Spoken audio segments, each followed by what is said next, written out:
नमस्कार मित्रों। मनुष्य और सर्प। लाक्षागृह, वही लाक्षागृह जिसकी संरचना दुर्योधन ने पांडवों को मार डालने के लिए करवाई थी। इस समय लाक्षागृह जल रहा है और पांचों पांडव माता कुंती के साथ अपने प्राण बचाते हुए भाग रहे हैं। इसी बीच अर्जुन के मार्ग में एक सर्पिणी आ जाती है। अपनी और अपने परिवार के प्राणों की रक्षा हेतु उनको कुछ सूझता नहीं है और वो उसी उलझन में उस सर्पिणी को उठा के अपने मार्ग से दूर फेंक देते हैं। लेकिन वो सर्पिणी उन आग की लपटों में सीधे चपेट में आ जाती है। वो सर्पिणी उस समय गर्भ धारण की हुई थी और आग में जलने से पहले एक सांप को जन्म देती है। अपनी निर्दोष माता को अपनी आंखों के सामने जलता देख बचपन से ही अर्जुन के विरुद्ध प्रतिशोध की अग्नि जलाए बैठा वो सांप धरती का सबसे जहरीला सांप बनता है, जिसका नाम अश्वसेन होता है। और आज वही अश्वसेन कुरुक्षेत्र में आ पहुंचा है। वो भी कहां?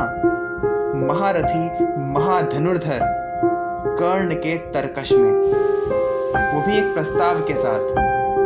वो प्रस्ताव ये था कि कर्ण अपने बाण पे अश्वसेन को बैठा के भेजे और अश्वसेन अर्जुन को वही मौत के घाट उतार दे। तो क्या किया कर्ण ने? क्या कर्ण ने वो प्रस्ताव माना? और अगर नहीं माना तो क्या तर्क थे कर्ण के?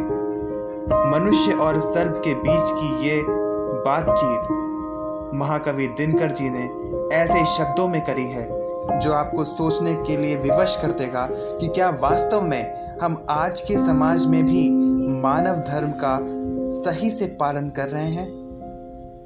तो आइए शुरू करते हैं ये महान कविता।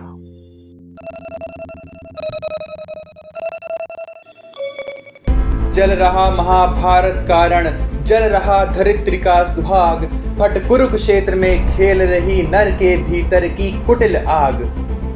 वाजियों गजों की लोथों में गिर रहे मनुज के छिन्न अंग, बह रहा चतुष्पद और द्विपद का रुधिर मिश्र हो एक संग।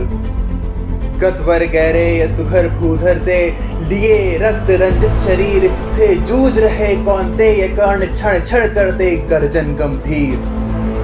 दोनों रण कुशल धनुर्धर नर, दोनों समबल दोनों समर्थ, दोनों पर दोनों की अमोघ थी विशिख वृष्टि हो रही व्यर्थ। इतने में शर के लिए कर्ण ने देखा जो अपना निशंग, तरकश से फुंकार उठा कोई प्रचंड विषधर भुजंग। कहता कि कर्ण मैं अश्वसेन विश्रुत भुजंगों का स्वामी हूँ, जन्म से पार्थ का शत्रु परम तेरा बहुविध हितकामी हूँ। बस एक बार कर कृपा धनुष पर चढ़ शरव्य तक जाने दे, इस महाशत्रु को अभी तुरंत से अनंदन में मुझे सुलाने दे। कर वमन करल जीवन भर का सिंचित प्रतिशोध उतारूंगा, तू मुझे सहारा दे बढ़कर मैं अभी पार्थ को मारूंगा। राधेय जरा हंसकर बोले, रे कुटिल बात क्या कहता है? जय का समस्त साधन नर का उसकी बाहों में रहता है। उस पर भी मैं सांपों से मिलकर मनुज से युद्ध करूं, जीवन भर जो निष्ठा पाली उससे आचरण विरुद्ध करूं। तेरी सहायता से जय तो मैं अनायास पा जाऊंगा, आने वाली मानवता को लेकिन क्या मुख दिखलाऊंगा। संसार कहेगा जीवन का सब सुकृत कर्ण ने क्षार किया, प्रतिभट के वध के लिए सर्प का पानी ने सहाय लिया।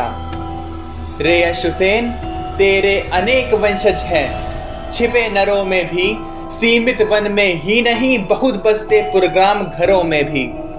ये नर भुजंग मानवता का पथ कठिन बहुत कर देते हैं, प्रतिभट के वध के लिए नीच सहाय सर्प का लेते हैं। ऐसा ना हो कि इन सर्पों में मेरा भी उज्जवल नाम चढ़े, पाकर मेरा आदर्श और कुछ नरता का यह पाप बढ़े।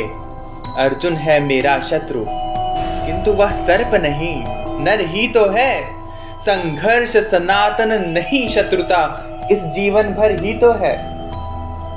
अलग जीवन किस लिए भला, क्यों द्वेषांध बिगाड़ूं मैं, पाकर सांपों की शरण सर्ववन क्यों मनुष्य को मारूं मैं।